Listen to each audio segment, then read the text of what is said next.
I'm with you. Again, this seems like it is the season. Whether we like it or not. I saw this cartoon and thinking, I can't read what Santa's saying, that's too far away. it says only 28 shopping days until Christmas.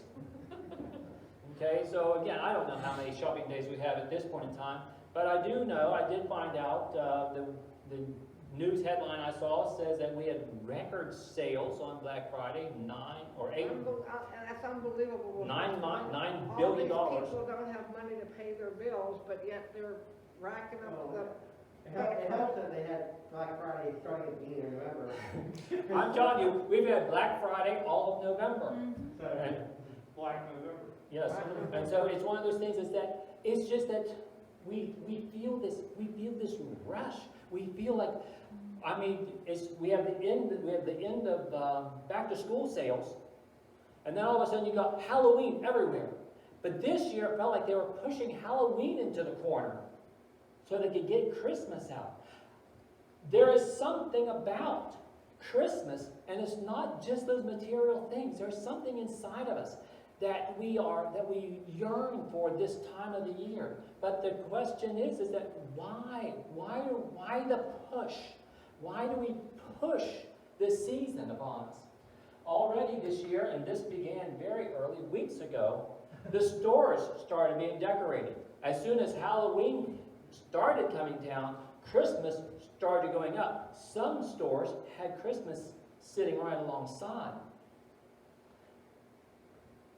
Street decorations are starting to go up. If you live here in Whitehall, you come down that road, this morning, this very moment, they're out there hanging their Christmas decorations. They have the old-fashioned kind that I like so much, and that they're like these, and that they're hanging on the pole. Fairmont did theirs a few weeks ago, and they're just those garlands wrapped around their light poles.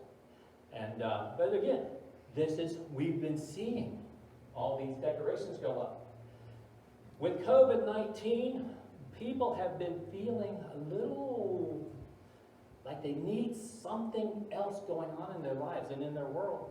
And so I've had lots of friends, lots of people I work with saying, we decorated our tree. My land, that was 2 weeks ago.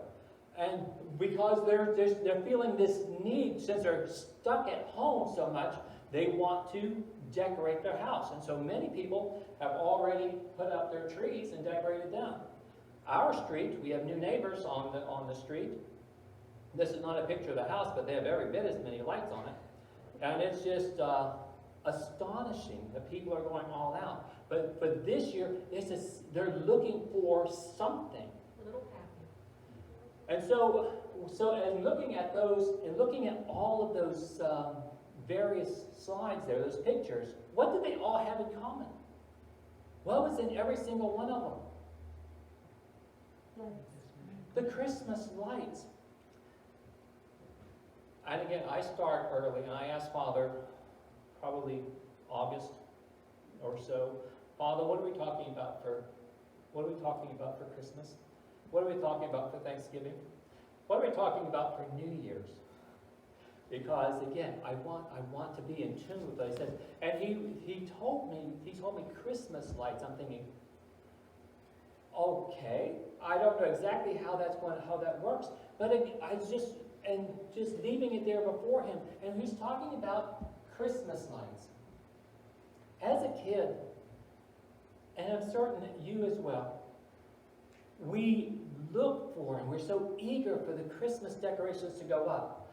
My family didn't do a whole lot of things right, but a couple times a year, they would bundle all 5 of us into the station wagon and go out looking for Christmas lights. My mom loved it. And so we would get all bundled up, and of course those old cars had not much heat going on inside of them. And so we are there watching, oohing and awing, and there's one coming up, there's one coming up. And so we're driving. Oftentimes we go up to Item A, coming out from East Grafton Road toward Grafton, going up through to Item A, and that's a lot of back roads. And so everyone's just oohing and awing as you're coming through downtown, as you're coming through Fairmont itself, you're seeing more and more lights, and so we'd be all excited. about the Christmas lights. There's just so much excitement, though, that's pent up in the heart of a child. And some people's hearts are always childlike. And so we have this fascination with Christmas lights, with light itself. And so there's that question. I asked fathers, what is that fascination with light? And he simply said, what would life be without it? Can you imagine? Can you imagine? Again, going to college, we've had friends who are blind. I mean, they have no vision whatsoever. I watched this one fellow. He lived in an adjacent apartment to me, and he'd be walking up, and he'd go inside, and he wouldn't turn the lights on. I think, what? And I had to remind myself, he lives without lights. What would it be like for us to live without lights? Because we are so dependent upon it. Now I noticed something. Your eyes were drawn. Why? Why were your eyes drawn to the tiniest point of light? There's one very simple reason. We are drawn to the light because we do not like the darkness. We don't like the darkness because it makes us uncomfortable. We don't feel safe. We don't feel secure. We feel vulnerable. We feel exposed.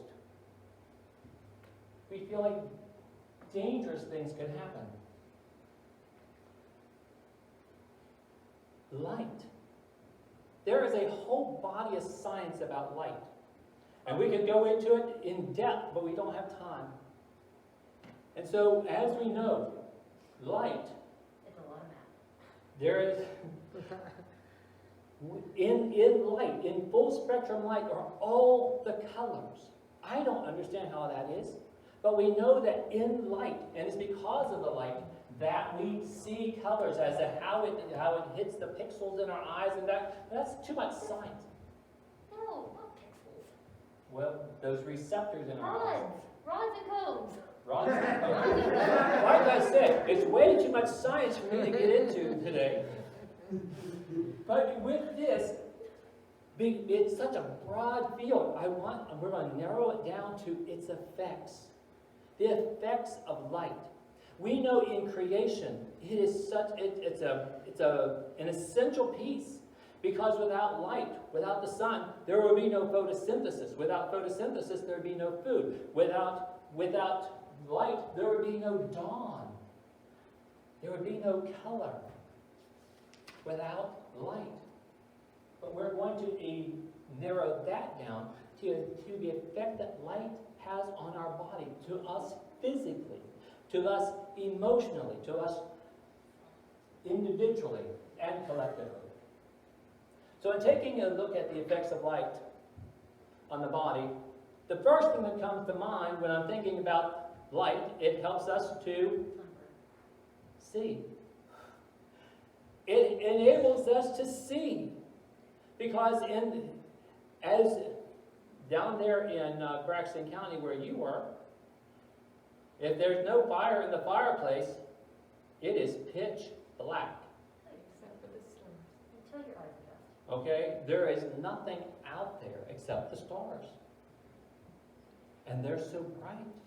And the stars are brighter in Braxton County than in a lot of I'm places. telling you, they're like diamonds on black velvet. But we also know that light has an effect on our perception.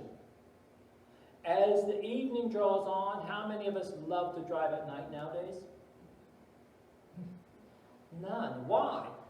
Because the lack of light dampens our perception. And so whenever we are lacking light, we can't see as well, we can't perceive things the way they actually are. We also know that light helps us think better. Now, I know that for me, I run on sunlight. I need it. It helps us think as we go along. It clears our mind. A sunny day is far better. But see, that also goes back and helps us deal with mental health. Yep. There is something in our society called seasonal affective disorder. Uh-huh. Sad. And so with that comes the need for light, because it helps us cope better. But see, the thing is that there's a whole body of science in this business of color therapy. Marcia's talking about what color she wants to paint her classroom. And so she wants it to be painted a pale green. Other people like it pale blue. I would never paint a room pink or red, because it upsets me. Because there's just a whole psychology that goes along with color. Personally, when I'm putting up a bulletin board, invariably I will put up a yellow background, because that induces happiness in my mind. They also say it induces hunger. There's something also known as the circadian rhythm. Marcy talks about whenever we'd have little ones and they'd be crying all night, but they sleep all day. She just said they've got their cycles messed up. But it has to do with circadian rhythm. It has to do with the coming of dawn and the setting of sun. And our body naturally falls into that rhythm. And so it is essential. That light helps us, and part of that circadian rhythm is that business of all the hormones inside of our body that get released. Something called melatonin that enables us to rest well. So light affects us in any and in every different way possible there. And so I was thinking about this. I thought, and this is something that Father dropped into my heart here, says, what was the very first "let there be" statement?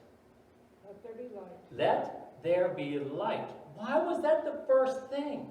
Because at the beginning, before the beginning, there was nothing visible. There was no visible creation. It was simply God in all of His godness. Again, we have no concept because we are so tied to the material world. But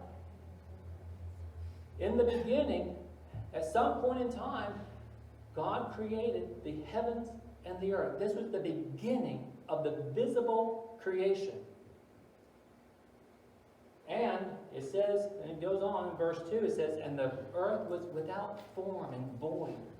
We know from the word that the oceans were not separated from each other, that the land was not up there, and the Spirit of God was hovering over the waters.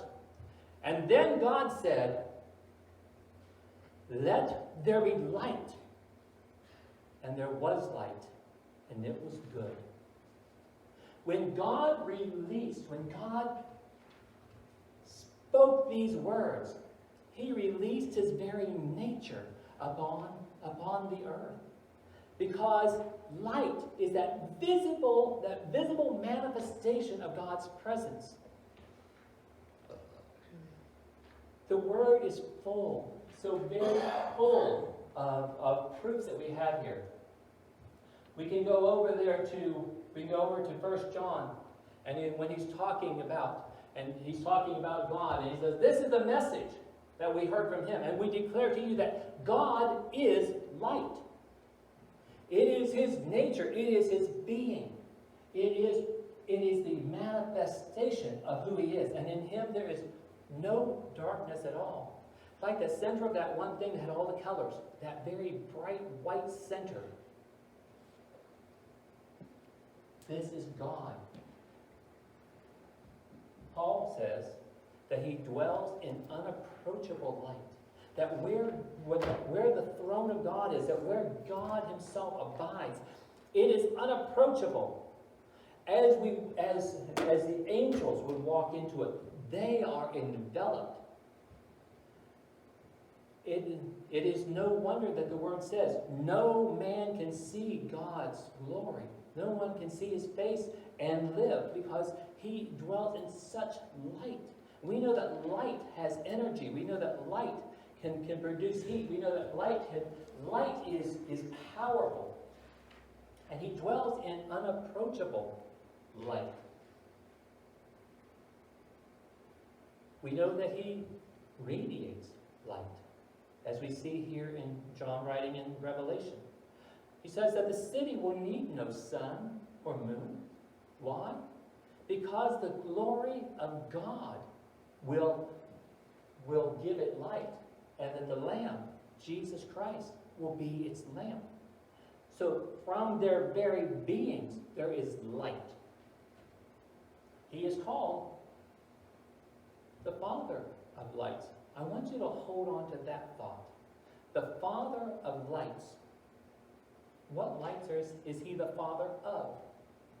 But James talks about this when he's talking about the Father of lights. He says, every good and perfect gift is from above and comes down from the Father of lights.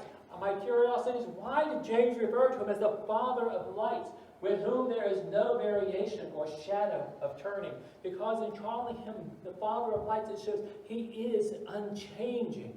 He is constant.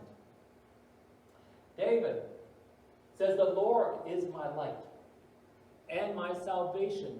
Why do you need salvation? Because there's something dangerous out there, and I need saved from it. As we who sit in darkness, as we who live in darkness, as we who experience darkness, we know what it means. When I go into a darkened room, what's the first thing I do? Flick the switch. I turn on the light so I can see, so I don't stumble, so I don't fall. When I get up at night to go to the restroom, I do not turn on the light. Why not? Because it wakes me up. It causes my brain to turn on. We have small little night lights that barely illumine the way so you don't stumble. But the Lord is my light. Whom shall I fear? Because in him there is no darkness. Micah, I love this verse. Micah speaks of this as well. Do not gloat over me, my enemy. We have such an adversary, and he is so very quick to jump and to say, look at you, you have fallen. But he says, do not gloat over me, my enemy. Though I have fallen, I will rise. And though I sit in darkness, though there's all this around me, the Lord will be my light. You see, I have no light of my own. I am dependent upon him to bring me hope, to bring me safety. The Word itself is not just his being, it's the very words that he speaks that give light. And David refers to this here in Psalm 119. It says, your word is a lamp unto my feet and a light unto my path.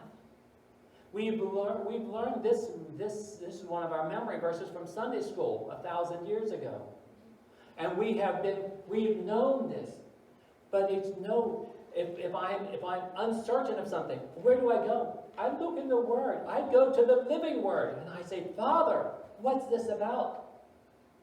And he sheds his light on the matter. And gives me clarity. Gives me direction. Isaiah spoke of a great light. Here in Isaiah 9, this is one of those messianic passages. And in verse 1, he's talking about Galilee of the Gentiles being blessed with this light. And it says, then it goes in verse 2, it says, the people walking in darkness, speaking of the people in Galilee, will have seen a great light. And those living in the land of deep darkness, a light has dawned. Here was a people waiting. They've been under siege for so long. They've been enslaved. They've been overtaken for so long. And this is where, and there's hope. Because with the coming of a dawn, when there is the darkest night, and you're waiting your way through, what are you looking for? You're looking for that first glimmer of light on the horizon. I know there's points in time when we start out driving at some ungodly hour, 4 in the morning, as we're heading south or heading west or heading wherever. We head out and we're waiting for that eastern sky to start lightening up, to turn from a darkness to a light gray. And all of a sudden, then when that sun peeks over, being out on a ship, we were able to watch that as well. There's hope within that. People in Alaska sure. What's that? So the people in Alaska sure. Yes, well, the people in Alaska either have all light all day or no light all day. For 67 For days. for parts of the year. See, I always see that whenever we're on a car trip. Light means that car sickness, like motion sickness, is going to go down. What did you say? I couldn't hear. Because When you see the light, because I get really car sick, and so when the light comes out, it's like, oh goodness, this means that things will get easier. because you can focus on objects. No, it's just called, it's not even just focusing on objects. For me, it's just, for some reason, it's a health thing. There's that mental health thing going on. Good. The people have seen a great light, and we know him as the light of the world. This has been made popular in a song. It was sung by Michael W. Smith in 2001, but it was written by Tim Hughes at that point in time. It says, "Light of the world, you step down into darkness. Open my eyes. Let me see beauty that made this heart adore you, this hope of a life spent with you." Yeah, Daniel was singing that.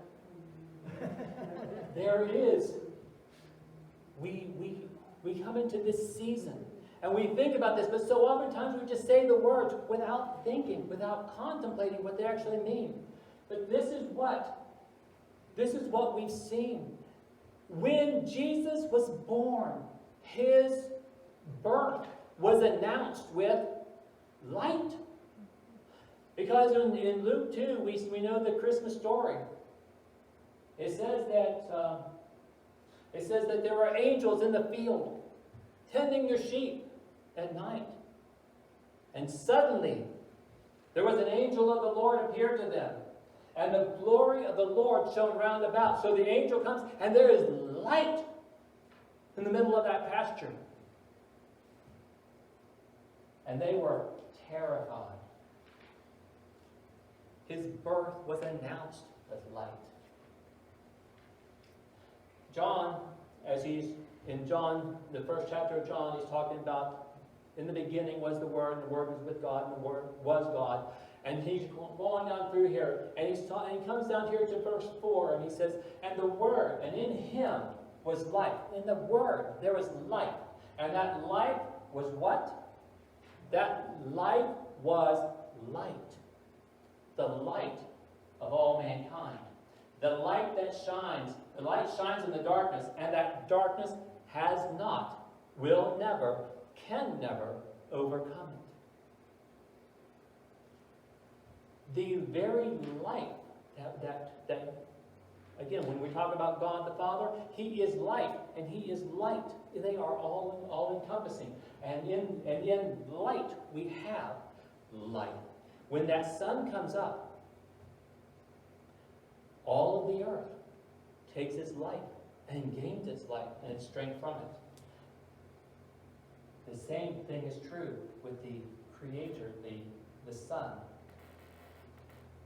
John Piper puts it like this, and I like this quote. He says, "The light of Christ is the brightness of God shining on the retina of the human soul.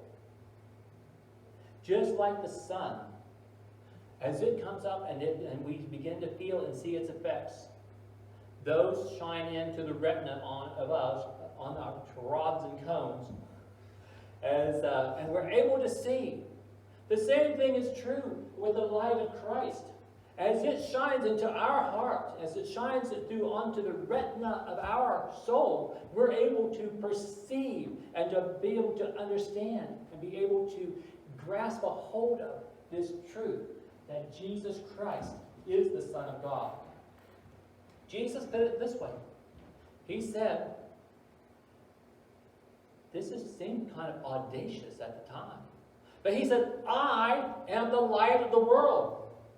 Can you imagine sitting in that crowd Can you imagine being one of the Pharisees on the periphery? And him saying, I am the light of the world. Whoever follows me will never walk in darkness, but will have the light of life. Powerful, powerful words.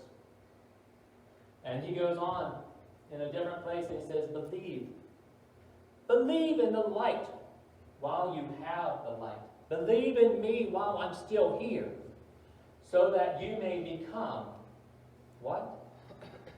Children of light. In believing in Christ, we just finished the Beatitudes and we said, blessed are the peacemakers, for they shall be called the children of God. Jesus says you'll be children of light. It is the same thing. That we will become the children of God. But Jesus takes it a step further. He doesn't just say, believe in me and you will become. He goes on and says, you are. You are the light.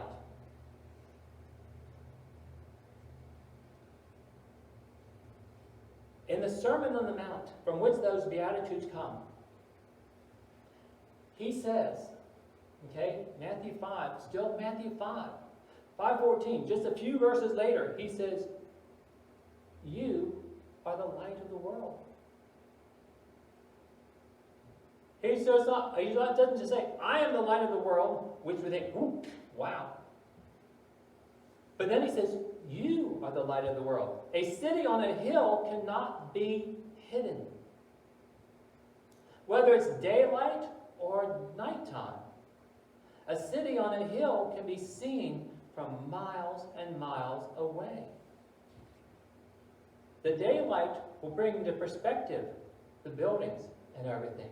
But what do you see at night? The lights in the windows. Even the smallest of light can be seen from a very long distance. That reminded me of the Blitzkrieg during World War II. And London, that great city of London.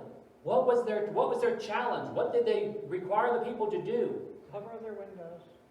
Turn out the lights. Because from the air, even a cigarette butt, even a person smoking a cigarette can be seen from that far away. And they could direct the bombs. And so their struggle, their task was to eliminate all illumination. They had the same thing with the soldiers in the trenches in World War I. No smoking. No lights whatsoever. Because the eye is drawn to it. He goes on in that very same passage. He says, nor do people take a light, nor do they light a lamp and put it under a bushel. They don't put it under a basket or under a bowl. When you light a candle, when you light a lamp, what's the purpose? The purpose is to shed light, not to cover it, not to hide it. He says instead, put it in its rightful place. Let it do the task that it was designed for, that it was intended for. A light lit in a dark room. When the electric goes off, what do? We hurry to find the flashlights, the candles, those little things. Do they illuminate the house the way the overhead lights do? No. No. But it is enough. And it brings comfort. It brings safety.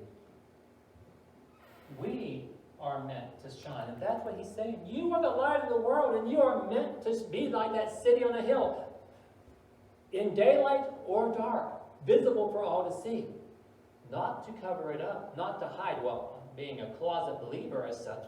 But to stand in your place and cast that light. Peter talks about us as being chosen. There is something comforting about being chosen, about being carefully selected, like you going up on that hill. There's so many to choose from. And And you chose one. There's so many to choose from. And he chose me. He chose us. You are a chosen people, a royal priesthood, a holy nation, God's special possession. We love those words. That you may declare what's so he has chosen us for a purpose, to declare the praises of him who has called us out of darkness and into his wonderful light. You see, this message isn't just for Christmas time, but it does give us a reason to come back and visit it. As we are decorating our house, as we're stringing those lights, and I'm telling you, it's one of the jobs I like the least, is whenever we're putting up the tree and making sure all the lights get into place, and then you turn them on, and you have them, all the lights are on while I'm doing it, but then as soon as you start decorating it, half of a string goes out. It seems fruitless at that point in time. Here at Christmas time, as we're doing these things, as we're noticing the lights, let us remember that this business of being called lights is not just for Christmas, but all year long. It's not just for a particular day. It's for every day. It's not just for certain times, but for all times. You are the light of the world. This year, you are Christmas lights. This is such a powerful image. A match by itself is not very impressive. But when rubbed the right way or the wrong way, what happens? It ignites into a flame. And if you're stuck in a very dark place, and all you have are matches, you're very glad for them. We sing this song on New Year's Eve. It only takes a spark to get a fire going, and soon all those around will warm up to its glowing. That's how it is with God's love, once you've experienced it. It only takes a spark. You see, we live in such a difficult time right now, and people are looking for hope, looking for light, looking for light. So what is our message today? What is it that Father wants us to walk away with? We are children of, He's the Father of light, so we are children of light. We are the light of the world. And so what must we do?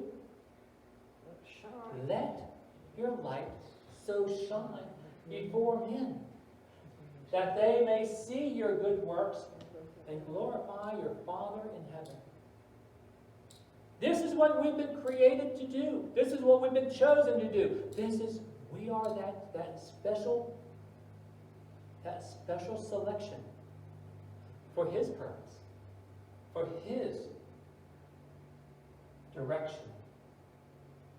Our task is to be Christmas lights all year long. So what does that look like? We don't shine because of the clothes that we wear. Even though we enjoy getting dressed up, we enjoy looking nice. But it's not the clothes that make us shine. It's not that which causes us to give off light. It's the love of Jesus. It's not some adornment, something that we put on. We don't simply put on our Christianity to go to church and then hang it back up when we get home. You see, it's not something that we put on. It's something that is within.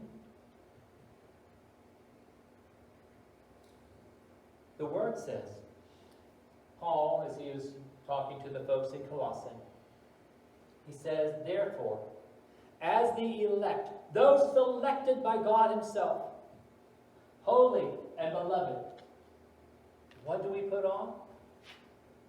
We put on the character of Christ. We put on tender mercies. Blessed are the merciful, for they shall obtain mercy. We put on kindness, which is one of the fruits of the Spirit. We put on humility. We put on meekness. We put on long-suffering. These we've seen in the fruit of the Spirit, and we've seen in the Beatitudes. This is the character of Christ. This is the righteousness of Christ in us.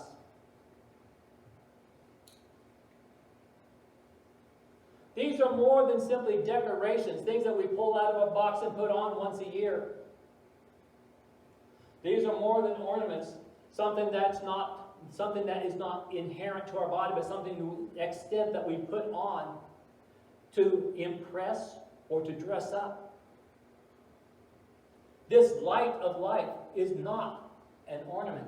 It's not a decoration. The Word says this: commit your way. Remember, the word commit doesn't mean to give. It means to roll over on.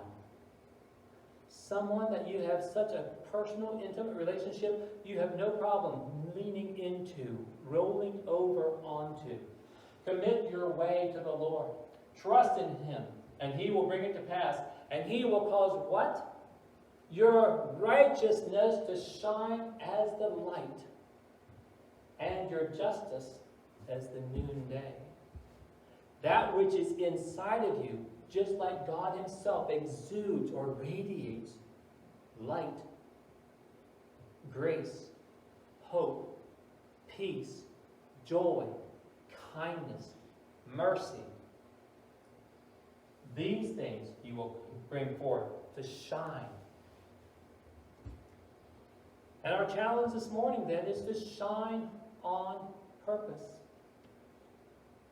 To shine on purpose, that there is a deliberate intention that this day I will choose, I will make a deliberate choice to shine.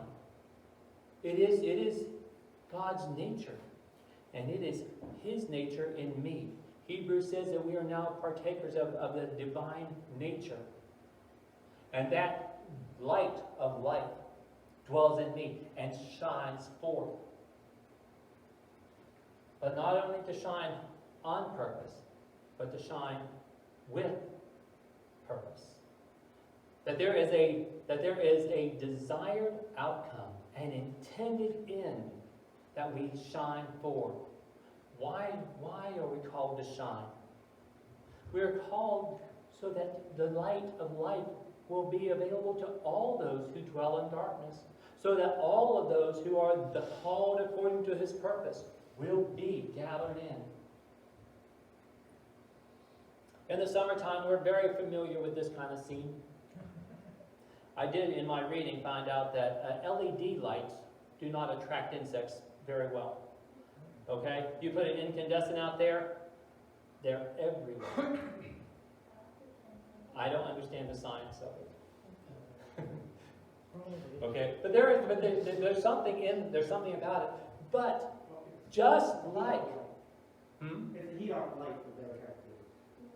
Not just that, actually. Well, I would say, There's part- some- but again, but see, as they're drawn to the light, they do become part of that. But see, just like these insects, It depends on what color the light is. Incandescents tend to have more of a red in them, which tends to give off more heat. Also, red attracts more rods. right? That's why we put yellow lights on our porches. Yeah. Yeah. It's pretty good. Just like these insects are drawn to the light, there are people today in this world around us are being drawn to the light, and they are being drawn to an artificial light. They're not being drawn to the light of life, but they're looking for something that's going to fill that part in them, because we were created. When God breathed His life into us, His glory overwhelmed us, and we absorbed it. And there are those, and again, there's no scriptural evidence to support it, that Adam and Eve were clothed in righteousness. They had a glow like the angels. And so when they fell, they realized they were naked because their light had gone out.